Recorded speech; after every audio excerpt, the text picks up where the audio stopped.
আসসালামু আলাইকুম রহমতুল্লাহি অবরকাতুহ। সম্মানিত দর্শক, আপনারা যারা আওয়ামী লীগ নিয়ে খোঁজ খবর রাখেন এবং শেখ হাসিনার কর্মকাণ্ড সম্পর্কে ওয়াকিবহাল, তারা হয়তো সম্প্রতি লক্ষ্য করেছেন যে ইরাক ইরান যুদ্ধ বিরতির পর আওয়ামী লীগের যে নেতাকর্মী এবং আওয়ামী লীগের সভানেত্রী শেখ হাসিনা, তার মধ্যে এক ধরনের নতুন উদ্দীপনা দেখা দিয়েছে। কিছুদিন আগে যখন ভারত এবং পাকিস্তানের মধ্যে যুদ্ধ হলো, ঠিক ওই সময়টিতে দিল্লিতে আসলে শেখ হাসিনা কিছুটা হলেও অপাঙ্ক্তি হয়ে পড়েছিলেন। এর কারণ হলো দিল্লির যে ব্লকটি শেখ হাসিনার পক্ষে সবসময় সোচ্চার, এমনকি তার ব্যাপারে কংগ্রেস, তৃণমূল কংগ্রেস মানে মমতা ব্যানার্জি, তারা সবাই ঐক্যমত্য।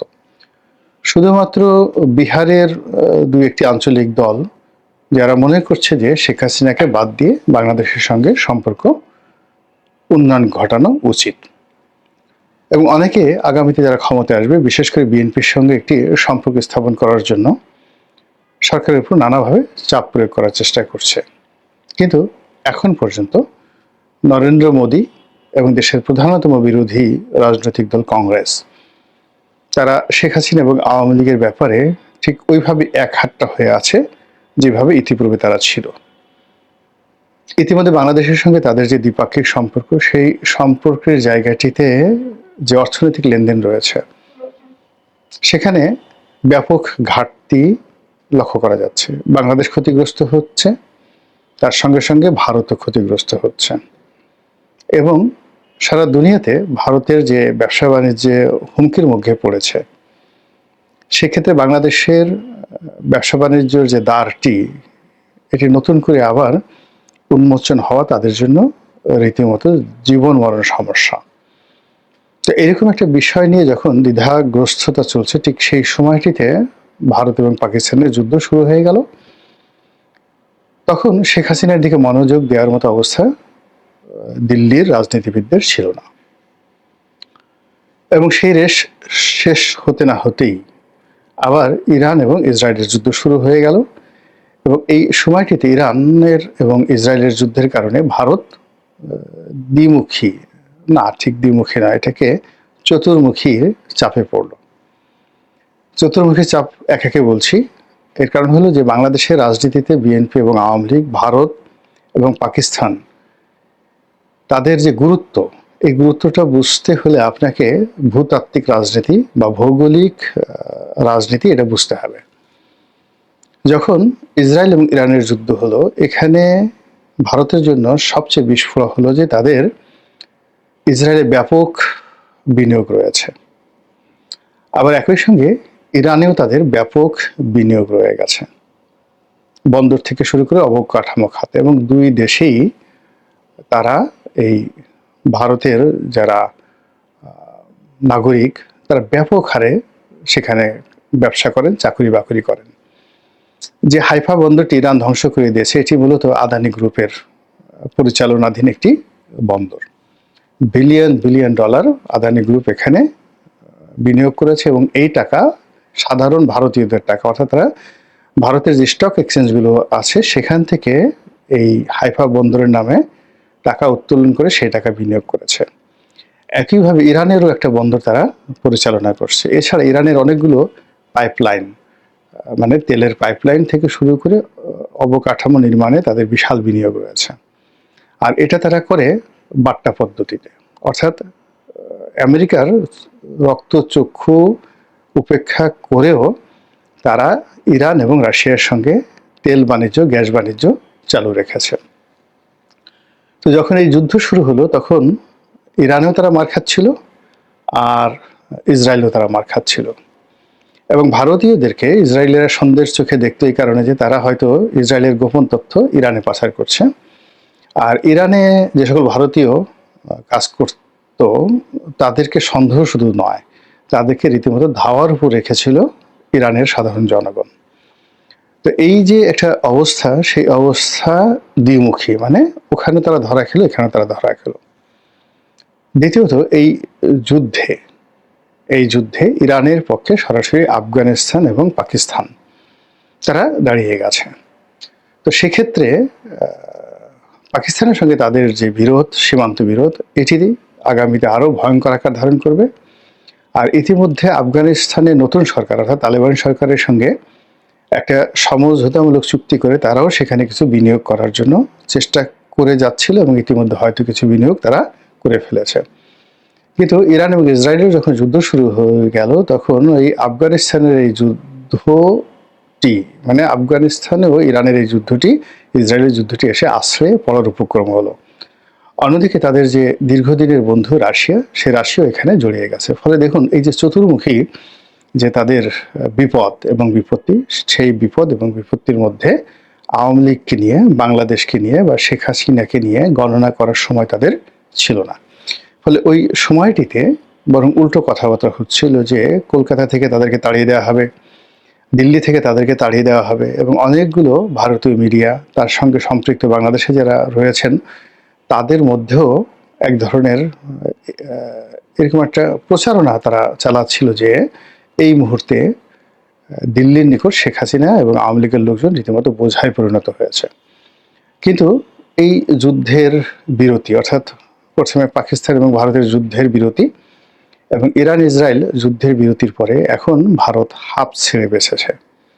এবং অবাক করার বিষয় হলো যে এই যুদ্ধের সময় তাদের যে ক্ষয়ক্ষতি হয়েছিল, এখন যদি এই যুদ্ধ বিরতিটি কন্টিনিউয়াস থাকে, চলমান থাকে এবং দীর্ঘমেয়াদে হয়, তাহলে ইরান এবং যাকে বলা হয় ইসরায়েলে যে অবকাঠামোগত ক্ষয়ক্ষতি হয়েছে এগুলো বিনির্মাণে, পুনর্নির্মাণে, বিনিয়োগ এবং শ্রম বাজারে শ্রমশক্তি দিয়ে সাহায্য করার জন্য পৃথিবীর একমাত্র রাষ্ট্র ভারত, বাংলাদেশ নয়। অর্থাৎ এখন ধরুন ইরানের অবকাঠামো নির্মাণে যদি ঋণ দিতে হয় তাহলে কেবলমাত্র ভারত দিতে পারে। আর ম্যান পাওয়ার দেওয়ার ক্ষেত্রে সেখানে ভারত সঙ্গত কারণেই পারবে। আবার ইসরায়েলে তাদের হয়তো টাকার দরকার হবে না, কিন্তু ইসরায়েলে ম্যান পাওয়ার সরবরাহ করার ক্ষেত্রে ভারত এক নম্বর তাদের পছন্দের রাষ্ট্র। তো সেই ক্ষেত্রে আগামী 1 বছরে ভারতের যে বিগত দিনে লোকসান হয়েছে এটি বহুগুণে তাদের লাভে পরিণত হয়ে যাবে, কয়েক গুণ লাভে পরিণত হয়ে যাবে এবং এইভাবেই ভারতের যে অর্থনীতি সেটা ফোরকাস্ট করা হচ্ছে।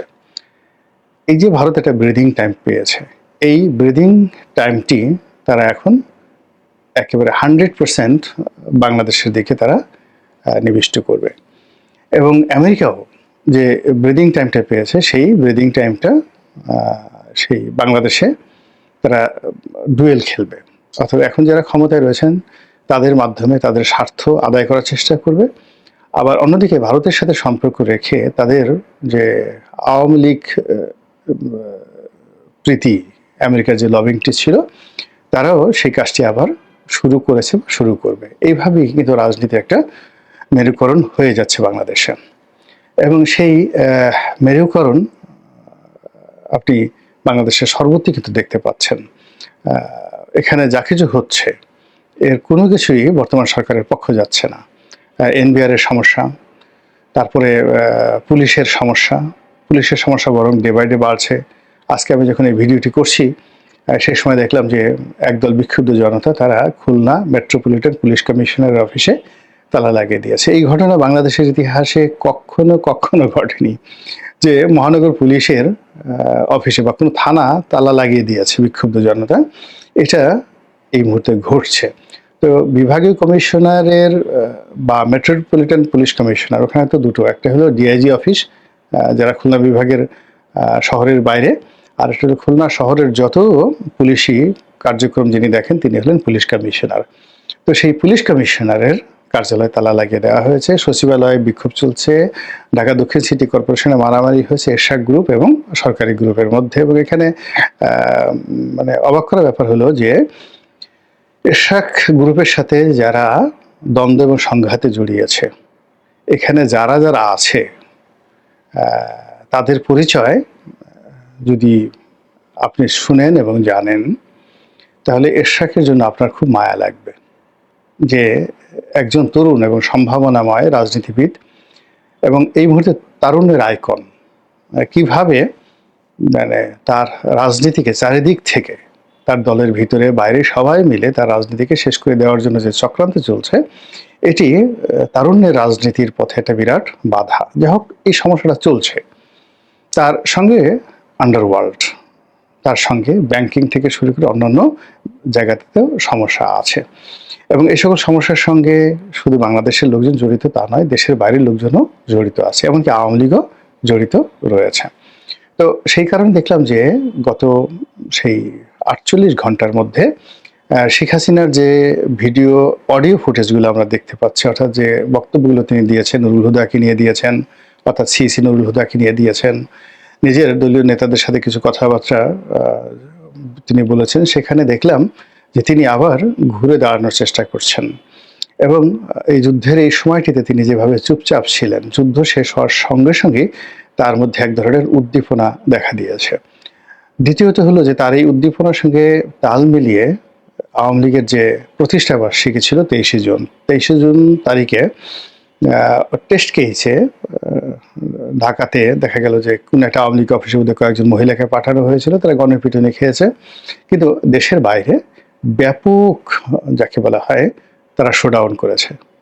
আওয়ামী লীগের লোকজন ইংল্যান্ডে করেছে, তারপরে শেষে আমেরিকাতে করেছে, আর অন্য হয়তো অনেক দেশে তারা করেছে।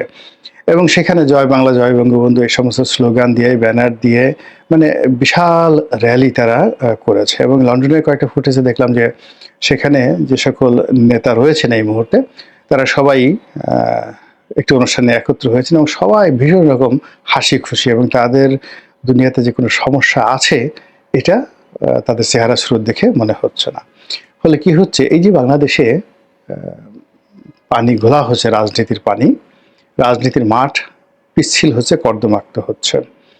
এবং আমরা যারা বাংলাদেশে বসে রাজনীতি করছি, আমাদের জন্য প্রায় প্রতিদিনই একটার পর একটা নতুন উপসর্গ তৈরি হচ্ছে, বিপদ বিপত্তি থেকে শুরু করে আরো অনেক কিছু।